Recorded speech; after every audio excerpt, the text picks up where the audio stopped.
Professor Akhtar الواسع ایسے خطیب اپنی بات رکھ چکے ہوں، وہاں میں تقریر تو نہیں کر سکتا، نہ بیان کر سکتا ہوں۔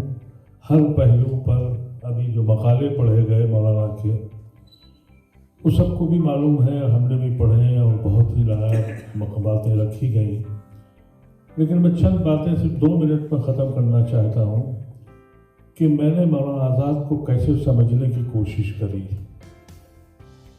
آج سے 1.25 سال پہلے اس زمین پر جو ملت کا اور عوام کا حال تھا، یا تو وہ برٹش سامراج کے آگے جھک گئے تھے یا خوفزدہ ہو گئے تھے۔ انہوں نے اپنی شکست کو مان لیا تھا۔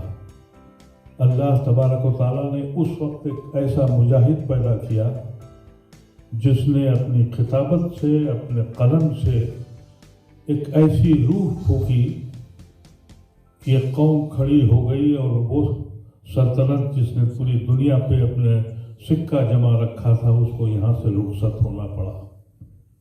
آج وہی کیفیت 100 سال کے بعد میں آج کی دنیا میں دیکھ رہا ہوں۔ میں نے ان کو اس شکل میں پہچاننے کی کوشش کی، سیاسی اس وقت پس منظر کیا تھا اور آج کا کیا ہے۔ ان کی عظمت کا اندازہ اس سے میں کرنے لگایا کہ ایک بار میں نے پڑھا، خوشونت سنگھ نے نیشنل آرکائیو سے کچھ خطوط نکالے تھے جو اس وقت ان لوگوں نے جیل سے لکھے تھے، تو ایک خط انہوں نے چھاپا تھا، ایلسٹریٹڈ ویکلی میں اس وقت ایڈیٹر تھے۔ اور نہرو نے نینی جیل سے اندرا گاندھی کو خط لکھا کہ میں روز 1 گھنٹہ ابوالکلام آزاد کے پاس بیٹھتا ہوں، وہ ایک علم کا سمندر ہے اور مجھ سے علم حاصل کرتا ہوں۔ میں تمہیں نصیحت کرتا ہوں کہ جب میں نہ رہوں تو مولانا کے پاس جانا اور اس سے سیکھنا۔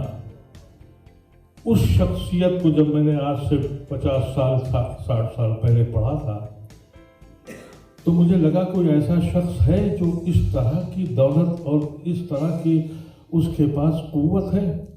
پروفیسر اختر الواسع نے ابھی ایک بات کہی کہ انہوں نے جو کہا تھا، میں سمجھتا ہوں کہ کوئی ایسا واقعہ نہیں ہے جس کا تصور انہوں نے اس وقت نہیں کر لیا تھا۔ یہ کہا گیا کہ ان سے کہا گیا کہ آپ پارٹیشن کی مخالفت کیوں کر رہے ہیں، تو انہوں نے اس وقت یہ کہا تھا کہ میں پارٹیشن کی مخالفت اس لیے نہیں کر رہا ہوں کہ مسلمانوں کی الگ سلطنت ہوگی، میں اس لیے مخالفت کر رہا ہوں کہ ہندو مسلمان کے نام پر اگر ملک بٹا تو تا قیامت ہندو تعصب مسلمانوں کا مخالف رہے گا، اور مسلمان کو یہ تعصب تا حیات تک دیکھنا پڑے گا۔ کیا یہ غلط کہا تھا؟ آج کے دور میں ہم کیا دیکھ رہے ہیں؟ بڑا ہندو وہ ہے جو ہم سے کتنی نفرت کرتا ہے، وہ بڑا ہندو کہلاتا ہے۔ یہ مولانا آزاد نے پہلے ہی کہہ دیا تھا۔ مولانا آزاد نے جناح کو بھی یہ خط لکھا تھا سن 1940 میں کہ تم کہاں جا رہے ہو، کیوں جا رہے ہو، اور الگ ملک کیوں بنانا چاہتے ہو؟ سینکڑوں سال کے بعد اس زمین نے ہم کو اپنا لیا ہے۔ اب جب وہ لوگ اٹھیں گے جہاں تم جا رہے ہو اور ان کی قوم اپنے زمین کا حق مانگے گی تو کہاں جاؤ گے؟ وہ بھی ہم نے دیکھ لیا۔ تو آج کے دور میں جو میں تلاش کرتا ہوں کہ مولانا کی اس سوچ کو سوچنے والے کچھ لوگ ہیں، تو ہر طرف تاریخ ہی تاریخ لکھتی ہے۔ ان کے سب سے قریب دوست، ان کے جیل کے ساتھی، ان کے گھر میں رہنے والے مولانا عبدالرزاق ملی آبادی نے جب ان کو خبر لگی کہ مولانا چلے گئے اور نہیں رہے، تو انہوں نے لکھا کہ میں ان کو مرحوم نہیں کہوں گا، نہ لکھوں گا، مولانا کبھی مر نہیں سکتے۔